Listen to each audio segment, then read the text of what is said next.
Are you thinking about investing, but you're worried about losing your hard-earned money? I get it.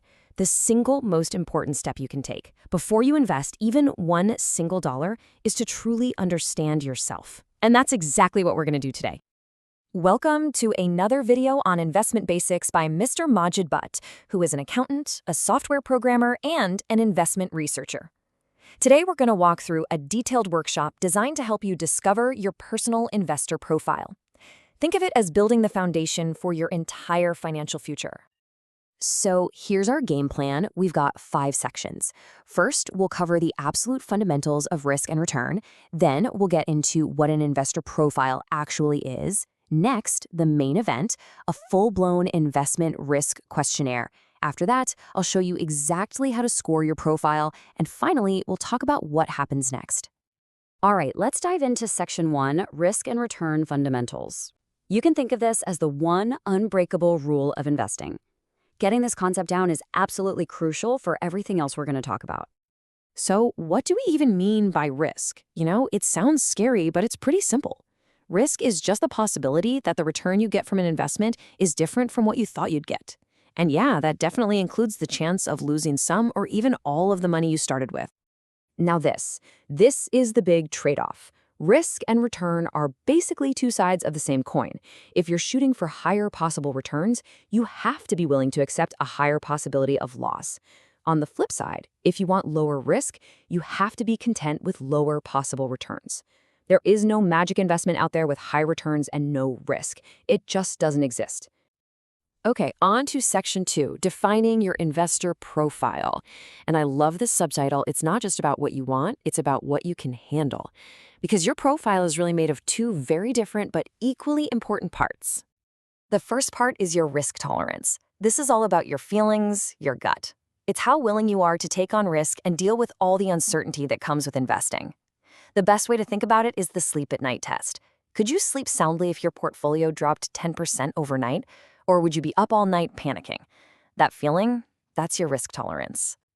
The second part, though, has nothing to do with feelings. It's your risk capacity. This is the objective black and white reality of your finances. It's your actual ability to take a financial hit without it wrecking your life. And this is based on cold, hard facts: your income, your savings, your age, your debts, all that stuff. Now, this is maybe the most important rule of the whole video. Your final overall risk profile should be based on whichever one is lower, your tolerance or your capacity. So why is that? Well, imagine you're a daredevil. Emotionally, you're fine with big risks. But if you have low savings and a ton of debt, your capacity is low. A big loss could be devastating. So in that case, your low capacity has to be the deciding factor. Your real-world finances set the speed limit. All right, enough theory. Let's get our hands dirty with section 3, the investment risk questionnaire. We're going to go through 15 questions step by step. As I read them, really think about what your own answer would be. This is where the self-discovery really begins. Question 1. When do you expect to need to withdraw a significant portion, say a third or more, of the money in your investment portfolio? The options are less than 1 year, 3 years, 6 years, 9 years, or 10 years or more. This is what we call your time horizon, and it's probably the single most critical factor. If you need the money soon, you have to play it safe. But if you've got a decade or more, you have time on your side to ride out the market's ups and downs. Question 2. Which statement best describes your knowledge of investments? Do you have a high level of investment knowledge, some investment knowledge, little knowledge, or no knowledge of investments? Now be honest with yourself here. This isn't a test.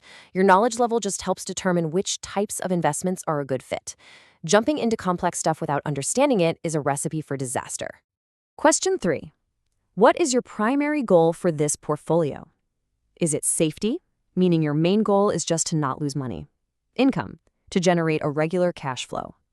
Balanced, a mix of safety and growth? Or growth, where you're really trying to maximize your returns over the long run? Each of these goals points to a very different investment strategy. Question 4. What is your annual income from all sources? Your options are less than $25,000, up to $49,999, up to $74,999, up to $99,999, up to $199,999, or $200,000 or more. Now, this is our first question that gets right at your risk capacity. A higher income generally means you have a bigger financial cushion to absorb any potential investment losses without it disrupting your life. Question 5. Your current and future income sources are stable, somewhat stable, or unstable. See, it's not just about how much you make, it's about how reliable that paycheck is. If you have a rock-solid job, you might have a higher capacity for risk than someone whose income is all over the place, because you have more certainty about being able to pay your bills no matter what the market is doing. Question 6. How would you classify your overall financial situation? The options range from no savings and significant debt all the way to significant savings and little or no debt. This is another key capacity question. A strong foundation of savings and low debt gives you a much sturdier platform from which to take investment risks. Question 7. What is your estimated net worth? The ranges go from less than $50,000 up to $1 million or more. And remember, your net worth is simply everything you own minus everything you owe. This gives us that big picture view of your overall financial health. A higher net worth usually translates to a greater capacity to take on risk. Question 8. What percentage of your total investable assets does this portfolio represent? Less than 25%, 25% to 50%, 51% to 75%, or more than 75%? This is all about concentration. I mean, if this portfolio represents almost every penny you have saved, you're naturally going to need to be way more cautious with it than if it's just a small piece of a much larger pie. Question 9. What is your age group? Under 35, 35 to 54, 55 to 64, or 65 or older. Age is a classic and huge factor in risk capacity. Simply put, younger investors have more working years ahead of them, which means they have more time to recover from market slumps. As you get closer to retirement, that time window shrinks and your capacity to take big risks goes down. Question 10. In making financial and investment decisions, you are very conservative, willing to accept a moderate level of risk, or aggressive. Now notice this shift here. We've just moved from the objective risk capacity questions to our first risk tolerance question. This is all about your personal attitude towards taking chances. Question 11. Assuming you have invested $10,000, how much of a decline could you tolerate in a 12-month period? Could you not tolerate any loss? A loss of $300? A loss of $1,000? A loss of $2,000? Or more than a $2,000 loss? This question makes it real. Talking about a 20% drop is abstract. Seeing it as losing $2,000, that makes you think much more carefully about how you'd actually feel. Question 12. When you are faced with a major financial decision, are you more concerned about the possible losses or the possible gains? Are you thinking always about the losses, usually the gains, or always the gains?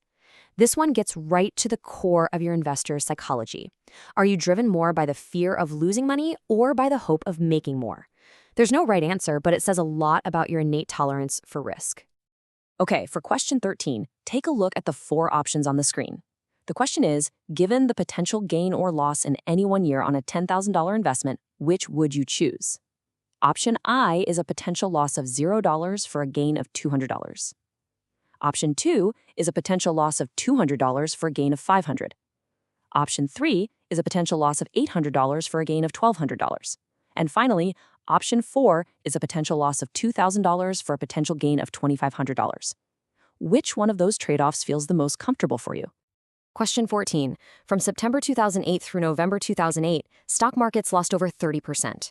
If you owned an investment that lost 30% in 3 months, you would sell all of the remaining investment, sell a portion of the remaining investment, hold on to the investment, or buy more of the investment. This is a real-world stress test. It's easy to say you'd be calm, but using a historical crisis like 2008 forces you to imagine how you'd react when there's real panic in the air. In our final question, number 15, which investment portfolio would you be most comfortable holding? Let's look at the first 2. Portfolio A, on the left, gives you small but very steady returns. It never has a losing year. Portfolio B offers a higher average return, but you can see there, it does have a couple of years with small losses. Now let's look at Portfolio C and D. Portfolio C has an even better average return, but the losing years are more frequent and the drops are bigger. And then there's Portfolio D, the most aggressive of the bunch. It has the highest potential returns by far, but also the biggest, scariest looking losses. So, looking at all four of them, which one would you be most comfortable holding? Portfolio A, B, C, or D? Whew, okay, we made it through the questions. Now for the fun part, Section 4, scoring your profile. This is where we take all those answers and turn them into something clear and actionable that you can actually use. So here's the scoring grid. What you do is calculate your score for risk capacity and your score for risk tolerance. But here is the single most important rule. So listen closely. Your final investor profile is determined by whichever score falls in the column that is furthest to the left. That's the limiting factor we talked about earlier. Let's make this real with an example. Meet Danzel. His answers gave him a risk tolerance score of 31 to 45. If you look at the chart, that puts him right in the growth column. Emotionally, he's ready to take on risk, but his risk capacity score, based on his income and savings, is less than 15. That score lands in the conservative column. Because the conservative column is further to the left than the growth column, Danzel's final profile is conservative. His financial situation acts as a brake on his willingness to take risks. Now let's look at Angelica for the opposite scenario. Her risk capacity score is over 40. That's all the way on the right-hand side in the aggressive growth column. Financially, she can afford to take on a lot of risk, but her risk tolerance score is less than 20. She's just not comfortable with big swings, which puts her in the very conservative column on the far left. So even though she has the money, her low emotional tolerance is the limiting factor. Her final profile is very conservative. Okay, we're on the home stretch. Section 5, what happens next? This is so important because you need to remember that your investor profile isn't something you figure out once and then forget about. It's a living thing that evolves right along with your life. So when should you come back and do this all over again? You should plan on reassessing your profile anytime you have a major life event. Things like the birth of a child, a change in your marital status, a big promotion or a job loss, as you start getting close to retirement. All of these things can dramatically change your capacity or your tolerance for risk. Let's wrap this up with one final thought. Understanding your risk profile truly is the first and most critical step to investing with confidence, and just as importantly, sleeping well at night. It's about making sure your investments are a true reflection of who you are, both financially and emotionally. Thank you so much for joining me today. If you're ready to take your investment education to the next level, I invite you to subscribe to my membership. There, you'll get access to exclusive videos where we do deep dive financial statement analysis of public companies from all around the world. It's premium content that you won't find available to the general public.